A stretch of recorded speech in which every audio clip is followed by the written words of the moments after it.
तीन ऋषि ज्ञान की खोज में हिमालय गए। जब वो वहां पहुंचे तो उन्हें बहुत भूख लगी थी। तब उन्होंने देखा कि उनके पास केवल 3 रोटियां हैं।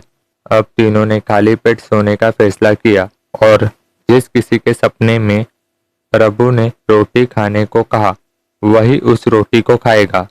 फिर तीनों ऋषि सो गए। आधी रात के बाद तीनों उठे और एक दूसरे को सपने के बारे में बताने लगे। पहले ऋषि ने कहा, मैं सपने में एक अजीब जगह पर पहुंच गया था। वहां बहुत शांति थी।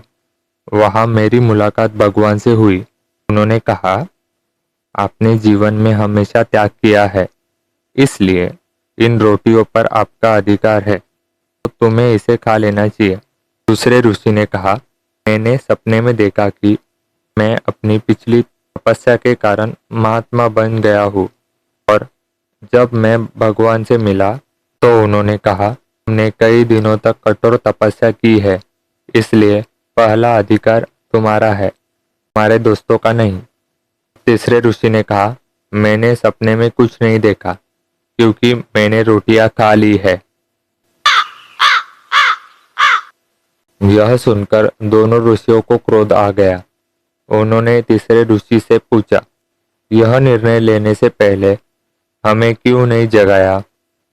तीसरे ऋषि ने कहा, मैं कैसे उठा सकता था आप दोनों को, क्योंकि आप भगवान से बात कर रहे थे, परंतु प्रभु ने मुझे उठा लिया और भूखे मरने से बचा लिया।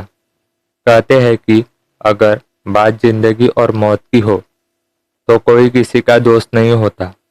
इंसान सबसे पहले वही काम करता है जिससे उसकी जान बच सके। तात्पर्य, इससे आप समझ सकते हैं कि भूख बड़े बड़े बलिदानियों के साहस को भी कमजोर कर देता है।